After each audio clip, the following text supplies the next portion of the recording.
Critters buried it.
Alrighty, y'all, here we are about 6 months later from when I actually picked this thing up, and we are going to get this Cub Cadet 682 working great. But before we tear into it, I'll give you a quick walk around in the history. So this actually belonged to my family, and it was used to mow our family tire business that we had way back. I have the deck inside the shed at the moment, and this was what we used to mow, and then when it got brought home, they pulled hay bales with it and whatnot. It's just a lawnmower, but you know, it did the simple little chores and whatnot. My late uncle actually drove this around, so it's kind of special to us in that sense.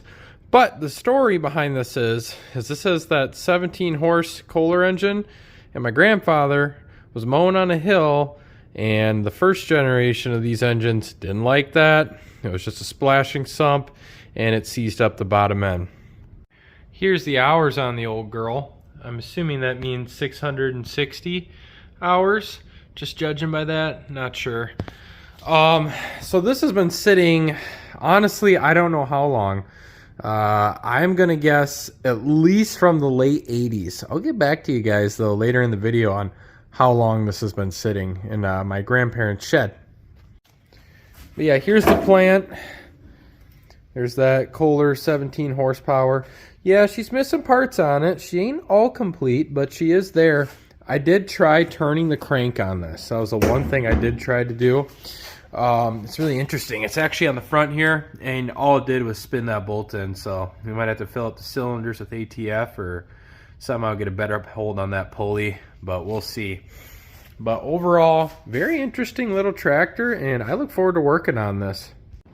Just in the shed now, kind of propped up by the 504 there. There's the deck.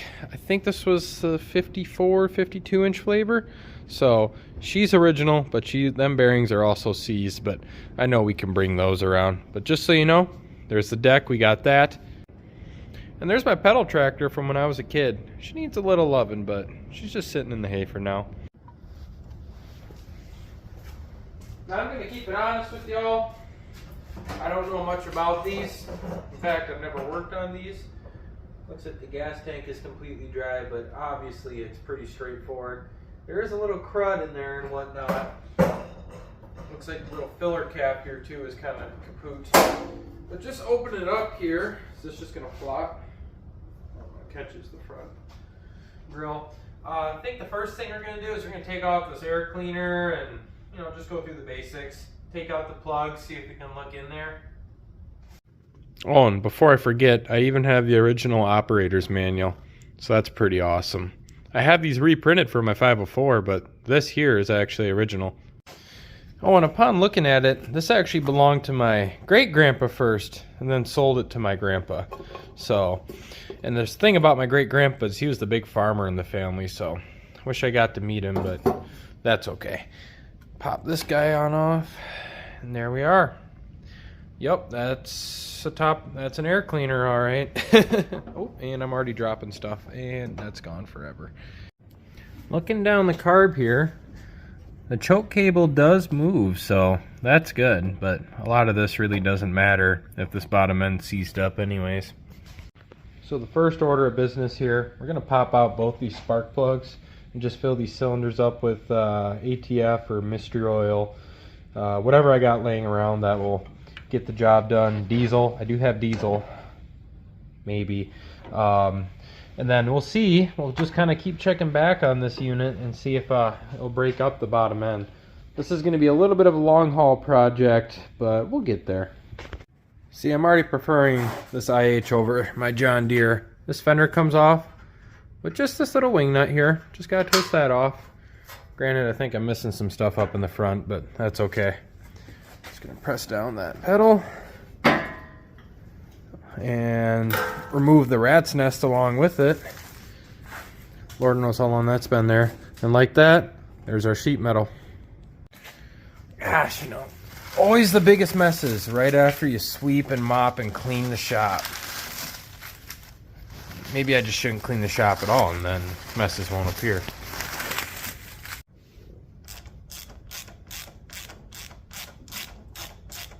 Well, I got the plugs removed here, just a couple old champions, and yeah, she was running richer than a politician because, I mean, it even still smells like gas, and like I said, I know this motor has definitely been sitting longer than I've been alive. And I was born in 2000. I'm getting old, guys. Anyways, looking down into the cylinders here, I see a lot of carbon and whatnot, but I don't see any major carnage. But the story behind this is when they were mowing on the hill, all of a sudden it just seized up. And y'all know what that means. But also, I've been pleasantly surprised before, so maybe this Kohler will surprise us. I really love how these fenders come off. It is just those little wing nuts on the sides. And then these front grills too, it's just spring-loaded. And it's probably going to hit me in the face or something here. But I guess we'll see what we can do. I want to try and get this thing turned over, but we're not going to force our luck too much. I've already accepted that I'm probably going to need to swap this engine out, and I don't know if I want to go the all-original route or put a diesel in it. I kind of like the originality idea, but we'll see what we can do here. Oh yeah, and I just realized, no drive belt, so even if we do get this running, she won't be able to move. And yes, I did check the bottom end. There still is just a little bit of oil in there, so I know she wasn't parked up exactly dry, which thank goodness it's not dry. But yeah. Yeah, I've never used Marvel Mystery Oil, but I know it's got a good reputation, and I just happen to have some sitting around, so close tightly. I happen to have some sitting around, so might as well give her a shot. I was going to use diesel, but can I get this open?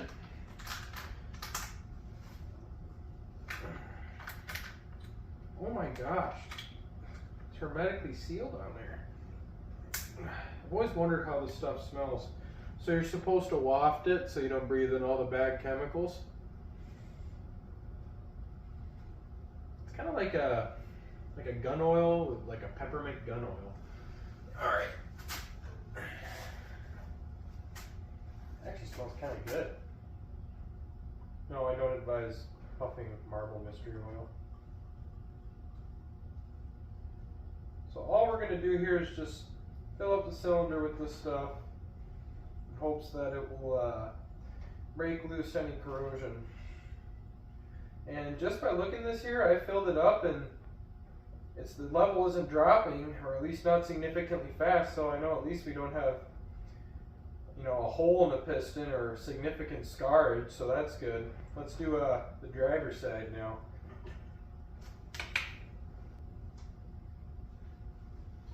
Alright, same story on the driver's side over here. The other side didn't take a lot, so it must have been at top dead center. But, you know, It's not like these have a really big combustion chamber anyways. Alright. This one's still going, would make sense. Oh, I think we stopped. Just a little bit more. I think we'll call that good. So, you know, jokes aside, that's about the displacement of this engine. You know, about that much mystery oil. Sure.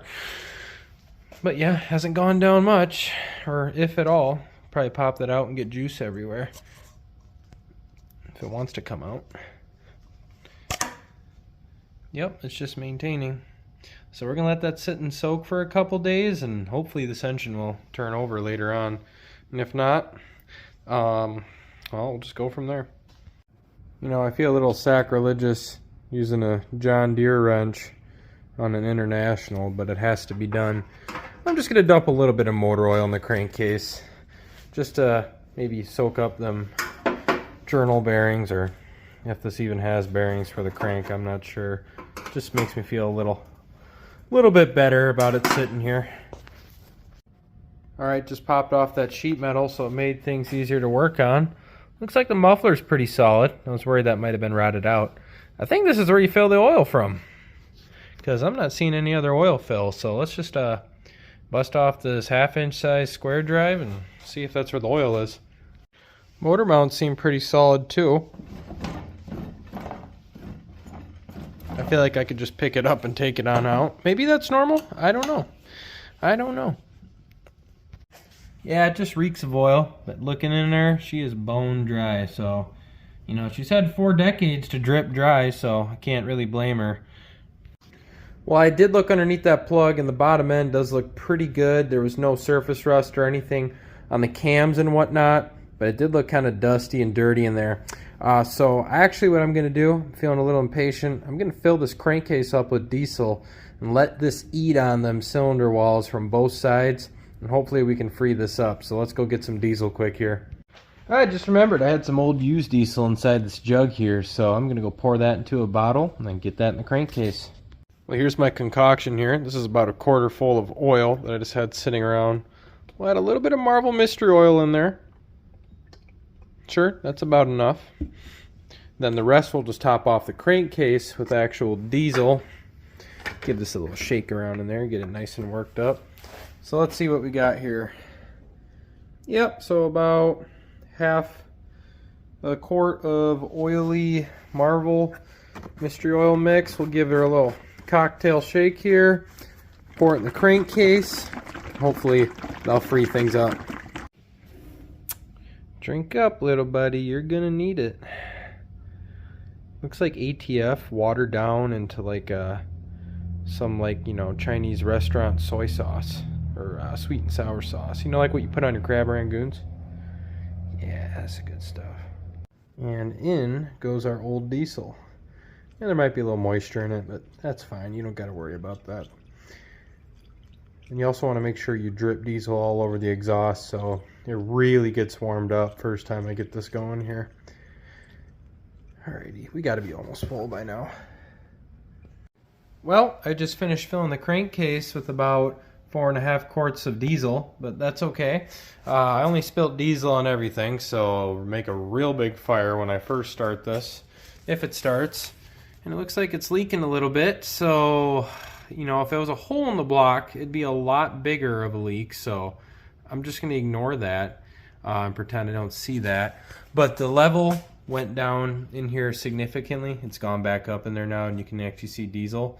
So I definitely think this hole here is the one that's blown by compression a little bit or something, or might be seized.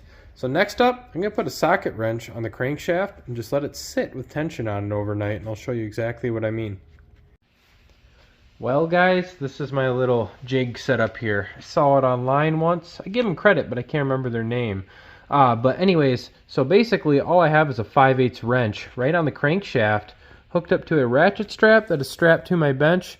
I don't have it super duper tight, but I definitely have it given good tension on it, so in hopes that when it breaks that rust seal, hoping it's a rust seal, it'll be able to, you know, break the bottom end loose. Well guys, I've had this ratchet strap applying tension to the crank for about a week now. I'm going to give her just a little bit more of a heffing and a hawing, but if we got nothing, that bottom end's more of a mechanical seize than a rust seize, so might have to swap the engines on this after all. Drop in the comments below, should I make this like a diesel, those eBay diesel single cylinder swaps, or should I try and find another? I think this is an FT17. It's kind of unique engine, so the layout is kind of goofy. It goes down driveline that way, but let me know in the comments what you think I should do.